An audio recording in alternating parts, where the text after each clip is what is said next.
Hello guys, it's me Saurabh Banna. Welcome back to my channel. Finally JMS के regarding जो registration process जो JCC BTech admission को लेके वो लिंक जारी कर दिया गया है। आज के इस वीडियो में आपको डिटेल प्रोसेस के साथ बताने वाला हूँ कि जब आप फॉर्म फिलअप करोगे तो उसमें क्या क्या चीज़ मांगा जाता है और आपको क्या क्या भरना होगा, क्या नहीं भरना होगा। ठीक है, क्योंकि अगर आप एक भी गलती कर देते हो आगे आपको बहुत प्रॉब्लम हो सकता है। भले आपको एडिट करने का मौका मिलेगा, वो अलग बात है, लेकिन बेटर यही रहेगा कि जब आप फॉर्म फिलअप करोगे तो आपको ध्यान से भरना होगा। और ध्यान से भरने के लिए आपको सबसे पहले एक डेमो देखना ज़रूरी है। तो आज के इस वीडियो में यही चीज़ मैं बताने वाला हूँ। चलिए शुरू करते हैं। सबसे बात की जाए, जेसीसी बोर्ड में आपको आना होगा। जेसीसी बोर्ड का वेबसाइट में आपको आना होगा। आने के बाद यहाँ जब आप नीचे तरफ आओगे तो यहाँ पे दिख रहा होगा click for all online application submission JCCB 2022। इस पर आपको क्लिक करना होगा। ओके, जब आप इस पर क्लिक करोगे तो यहाँ पे ऑप्शन दे दिया जाएगा। नीचे तरफ आओगे तो 7 नंबर में online application for preparation of state merit list on the basis of JMN 2022 जो कि स्टार्ट हो चुका है और इसका लास्ट डेट जो 20 तक है। ठीक है, इस पर आपको क्लिक करना है। तो जब आप इस पर क्लिक करोगे तो यहाँ पे आपको ऐसा इंटरफेस दिखने को मिलेगा जहाँ पे आपको दो ऑप्शन दिख रहा होगा, apply online and applicant logging. तो सबसे पहले आपको अप्लाई ऑनलाइन में क्लिक करना होगा। अप्लाई ऑनलाइन में क्लिक करने के बाद आपसे यहाँ पे डिटेल्स वगैरह पूछेगा, जैसे नाम हुआ, ईमेल आईडी हुआ, मोबाइल नंबर हुआ, पासवर्ड वगैरह, ये सब आपको डालना होगा। ठीक है, तो मैं एक बार डाल के दिखा देता हूँ।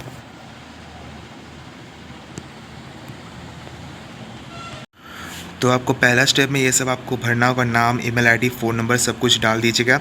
और याद रहे प्रॉपर ईमेल आईडी और प्रॉपर फ़ोन नंबर दीजिएगा, क्योंकि कुछ भी मैसेज आए तो उस पर आपको आएगा। ठीक है, अगर आप गलत डाल देते हो तो आपको आगे प्रॉब्लम हो सकता है, कोई मैसेज नहीं आएगा, फिर आप ही परेशान हो जाओगे। ठीक है, अब बात करते हैं यहाँ पासवर्ड क्रिएट करने के लिए बोला गया है। तो यहाँ पे पासवर्ड जो है कम से कम 7 डिजिट का पासवर्ड क्रिएट करने के लिए बोला गया है। तो आप कम से कम 7 डिजिट का पासवर्ड आप डाल सकते हो। जैसे फॉर एग्जांपल मेरा नाम सौरभ है तो सौरभ @1 हो गया, तो वो एक 7 डिजिट में हो गया है कि नहीं। फॉर एग्जांपल मान लीजिए अगर आपका नाम अभिषेक है तो अभिषेक @1 2 अगर ऐसे सेट कीजिए ताकि वो 7 डिजिट में हो जाए। ठीक है, और याद रहे जो पासवर्ड आप डाल रहे हो वो पासवर्ड आपको याद रखना हो, क्योंकि फर्दर आपको जैसे काउंसलिंग वगैरह करना हो, है ना, अलॉटमेंट लेटर डाउनलोड करने के लिए ये सब एप्लीकेशन नंबर और पासवर्ड आपको याद रखना होगा। एप्लीकेशन नंबर इसके बाद आपको मिलेगा, पासवर्ड जो आपने डाला है वही पासवर्ड आपको याद रखना होगा। ठीक है, तो यहाँ पे सिक्योरिटी कोड डालेगा तो यहाँ पे आपको सबमिट करना होगा।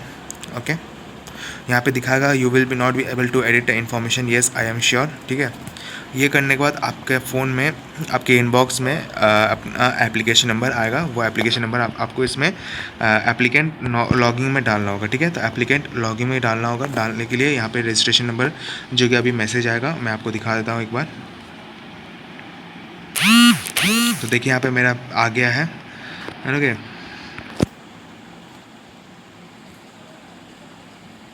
तो मेरा रजिस्ट्रेशन नंबर आ चुका है। आप भी अपना फ़ोन में ज़रूर चेक कर लीजिएगा। ओके,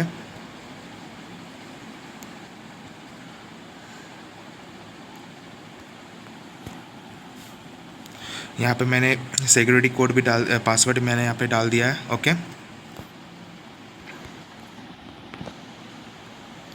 पासवर्ड डालने के बाद आप यहाँ पे सिक्योरिटी कोड मांगा जाएगा, तो सिक्योरिटी कोड मैं डाल देता हूँ यहाँ पे।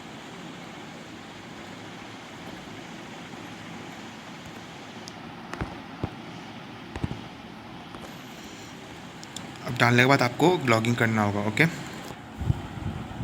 लॉगिन करने के बाद आपसे यहाँ पे और भी फर्दर डिटेल्स पूछे हैं, जैसे father name, mother name, gender, date of birth, ये सब डाल लीजिएगा। ओके, डालने के बाद फादर मदर ऑक्यूपेशन आपको डालना होगा, क्या ऑक्यूपेशन है, एग्रीकल्चर हो या तो गवर्नमेंट एम्प्लॉय या तो प्राइवेट एम्प्लॉय या तो नॉट एप्लीकेबल में आप डाल सकते हो। ठीक है, करने के बाद यहाँ पे आपको एनुअल फैमिली इनकम आपको डालना होगा। उसके बाद आप यहाँ पे आपसे जेईई मेंस का जो डिटेल्स वगैरह मांगा, जैसे आपका जो जेईई मेंस का जो एप्लीकेशन नंबर था वो इसमें डालना होगा। रोल नंबर भी आपको डालना होगा। आपका जो परसेंटाइल स्कोर है वो आपको डालना होगा, और जेएमएन का जो ऑल इंडिया रैंक है वो आपको भी डालना होगा। ठीक है, डालने के बाद यहाँ पे पूछा जाएगा रिजर्वेशन डिटेल्स, जो कि इस परमानेंट या तो local resident of Jharkhand state, आपका जो रेसिडेंशियल सर्टिफिकेट है वो आपका परमानेंट बना हुआ है या लोकल बना हुआ है, तो आप यहाँ पे ऑप्शन दिया रहेगा। अगर येस है तो येस कर दीजिए। करने के बाद आपसे रेजिडेंशियल स्टेटस में आपसे पूछा जाएगा कि परमानेंट है या लोकल है। अगर आप परमानेंट करते हो तो यहाँ पे भी कैटेगरी चूज़ करने के लिए बोला जाएगा, general, SC ST BC1 BC2 आप सेलेक्ट कर सकते हो। अगर आपका लोकल बना हुआ है तो यहाँ पे आप फिर भी जनरल ST SC वगैरह डाल सकते हो। पिछले साल वाला क्या सिस्टम था, इसमें सिर्फ और सिर्फ जब परमानेंट में क्लिक करते तो वहाँ पे कैटेगरी सेलेक्ट करने के लिए बोला जाता था, और लोकल में अगर क्लिक करते थे तो कोई भी कैटेगरी का ऑप्शन नहीं दिया था। बट इस बार चेंज हो चुका है, अगर आप परमानेंट में भी अगर क्लिक करते हो या तो अगर आप लोकल में भी क्लिक करते हो तो आपको कैटेगरी सेलेक्ट करने के लिए बोला जाएगा। और कैसे आपको पता चलेगा कि आपका रेसिडेंशियल स्टेटस जो है वो लोकल रेसिडेंट और लोकल को बना हुआ है या परमानेंट बना हुआ है? अगर आपने वो सर्टिफिकेट बनवाया है तो वहाँ पे ऊपर में लिखा रहेगा कि परमानेंट रेसिडेंट ऑफ झारखंड या तो लोकल रेसिडेंट ऑफ झारखंड, वो मेंशन रहेगा, ठीक है। तो अगर आपका लोकल रेसिडेंट है तो इसमें आप क्लिक कीजिएगा, अगर आपका परमानेंट है तो आप परमानेंट पे क्लिक कीजिएगा, ठीक है। फिर आप कैटेगरी सेलेक्ट कर लीजिए, करने के बाद फिर सब कैटेगरी पूछेगा, डिसेबल पर्सन या तो वार्ड्स ऑफ डिफेंस पर्सनल, ये अगर है तो कीजिएगा, नहीं तो छोड़ दीजिएगा, ठीक है। उसके बाद आपसे क्वालिफिकेशन डिटेल्स पूछेगा, जैसे 10+2 एग्ज़ाम में किस इंस्टीट्यूट में आपने किया है, वो आपको इंस्टीट्यूट का नाम देना होगा। फिर आप रिज़ल्ट स्टेटस वगैरह है ना, पास्ट में क्लिक करना होगा। करने के बाद मार्किंग सिस्टम आपको डालना होगा, परसेंटेज जो कि आपको देना होगा, जिनका जो लोग CBSE से जो लोग किए पास आउट किए हैं उनको परसेंटेज में कन्वर्ट करना होगा, जो कि आपको पता ही होगा प्रोसेस क्या है। 12th का roll number, passing year, maximum marks, मतलब टोटल कितना मार्क्स का एग्ज़ाम था जिसमें से आपने कितना ऑब्टेंट लाया है वो आपको डालना होगा, और यहाँ पे ऑटोमेटिक यहाँ परसेंटेज अपडेट हो जाएगा, ठीक है। फिर उसके बाद आपसे पूछेगा सब्जेक्ट, चूज़ सब्जेक्ट, यहाँ पे आपसे सब्जेक्ट वगैरह सिलेक्ट करने के लिए पूछा जाएगा आपका क्या क्या सब्जेक्ट है। यहाँ पे ऑप्शन दिया रहेगा, अगर आपका कंप्यूटर साइंस था या तो ये सब ऑप्शन आप इसमें दे सकते हो, ठीक है ना। आपने जो भी 12th कंप्लीट किया है उसमें तो सब्जेक्ट्स वगैरह था, तो आप वो सब सब्जेक्ट इसमें डाल सकते हो, और उस पर्टिकुलर सब्जेक्ट का टोटल मार्क्स क्या था और टोटल आपने कितना लाया है वो आपको डालना होगा। फॉर एग्जांपल अगर आपने आपका PCB है, मतलब सॉरी PCM है, फिजिक्स केमिस्ट्री मैथमेटिक्स, ठीक है, तो पहले में आपको फिजिक्स, दूसरा में केमिस्ट्री एंड तीसरा में मैथमेटिक्स आपको डालना होगा, और फिजिक्स में कितना टोटल मार्क्स है वो आपको डालना होगा, ऑब्टेन कितना हुआ वो भी आपको डालना होगा, वैसे ही बाकी सब्जेक्ट का भी डालना होगा। तो ओवरऑल परसेंटेज सब्जेक्ट यहाँ पे ऑटोमेटिक लिखा जाएगा, ओके।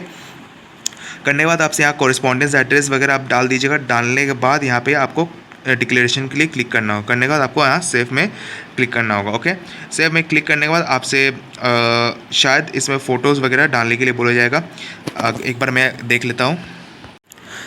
तो सब कुछ डिटेल्स वगैरह डालने के बाद आपको पेमेंट करने के लिए बोला जाएगा। और हाँ, इसमें कोई भी फ़ोटोज़ वगैरह अपलोड करने के लिए कुछ भी नहीं बोला गया है, जैसे पासपोर्ट साइज़ फ़ोटो हुआ हो, सिग्नेचर हुआ हो, यहाँ पे कुछ भी अपलोड करने के लिए नहीं बोला गया, ठीक है। तो आप सीधा आप प्रोसीड टू पेमेंट जाके अपना पेमेंट वगैरह कर सकते हो। करने के बाद जो एप्लीकेशन फॉर्म निकल के आएगा उसको आप डाउनलोड करके रख सकते हो, ठीक है।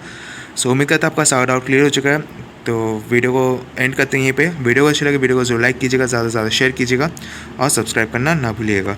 और यहाँ पे पेमेंट करने के लिए बहुत सारा ऑप्शन दिया हुआ है, debit card, UPI, wallet, cash card, ये सब से आप पेमेंट कर सकते हो, ओके।